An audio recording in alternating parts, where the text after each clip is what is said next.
আপনার কথা সোজা করে দাঁড়া, আর আপনি ইকামত দেন। হুজুরাই নামাজ পড়া কে নামাজ পড়া? জুমার নামাজ। জুম্মার নামাজ পড়া খুদবা কই? আরে হুজুর কি জানে না নাকি আজকে শুক্রবার বয়ান ছাড়াই না আমাদের দাঁড়াই গেল চাই। আপাম দিল হাইরা বয়ান না দিয়ে হুজুর জুম্মা পড়াইতেছে। হুজুর কি কোনো সময় জুম্মা পড়াইছে না? আসসালামু আলাইকুম রাহমাতুল্লাহ। আল্লাহু আকবার। হুজুর আপনি রেখেছে নামাজ পড়াইলে কেন জুমার? আপনি কি পাগল হয়েছেন? খুতবা ছাড়া কি জুমা নামাজ হয়? জুমায় আমি কি আলোচনা করব? কি নিয়ে আলোচনা করবেন মানে?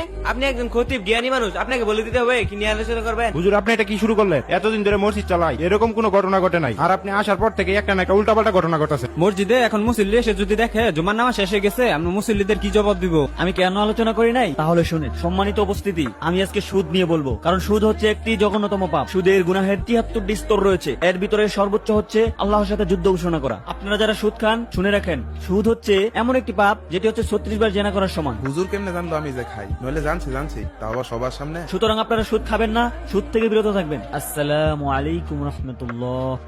হুজুর আপনি একটু বাইরে আসেন। হুজুর সবটি কথা আনি আমারে কইছুন, মনে করুন আমি বুঝছি না। আল্লাহ আল্লাহ, সভাপতি সাহেব এটা কি কইতেছুন? হারামো না, আমি নিয়ত করছি প্রত্যেক শুক্রবারে বিষয়ভিত্তিক ওয়াজ করবো। সুদটা যেহেতু জঘন্য গুনাহ, তাই সুদ দিয়ে শুরু করছি। প্রত্যেকটা কথা আনি আমার টার্গেট করে কইছুন। পুরা টার্গেট আমি। চাকরি থাকবো না কই দিলাম। রাসূল সাল্লাল্লাহু আলাইহি সাল্লাম বলেছেন, নেশাদার দ্রব্য পান করা হচ্ছে এমন একটি অন্যায়, এমন একটি পাপ যেটি হচ্ছে সমস্ত অন্যায়ের চাবি। আমি যে নিশাপানি করি এটা হুজুর জানলো কেমনে? নিশ্চয়ই হুজুরে কেউ কয়ে দিছে।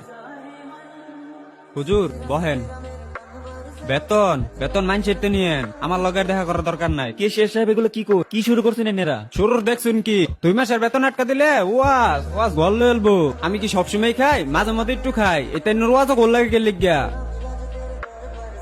আপনারা যারা ঘুষ খান তারা ভালো করে শুনে রাখেন। আবু হুরায়রা রাদিয়াল্লাহু আনহু বলেন, যে ব্যক্তি ঘুষ গ্রহণ করে এবং প্রদান করে, দুজনকে রাসূল সাল্লাল্লাহু আলাইহি সাল্লাম অভিশাপ করেছেন। এতগুলা মানুষের সামনে হুজুর আজকে আমারই ধরলো।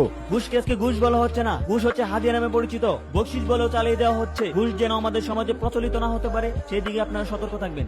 কি হুজুর, আমি যে সরকারি চাকরি করি এটা নিয়ে কইছে কারা? কেন সেক্রেটারি সাহেব, আপনি যে সরকারি চাকরি করেন এটা তো আমি আগের থেকে জানি। এটা আবার কেউ কইয়া দেওয়ার কি আছে? না, আপনি অবশ্যই জানেন আমি যে খাই। আপনি কি খান? একদিন সভাপতিরে ধরেন, একদিন কেশিয়ারে ধরেন, আজকে আমারে ধরছেন। আপনার ধরতে যাবো লেগে আমি তো শুধু একটা বিষয় নিয়ে আলোচনা করছি। আমি তো কারোর উদ্দেশ্য করে কিছু বলি নাই। হুজুর আপনি এই ওয়াজ শিখছেন করতে, আপনার চাকরি কেমনে করেন আমি দেখতেছি।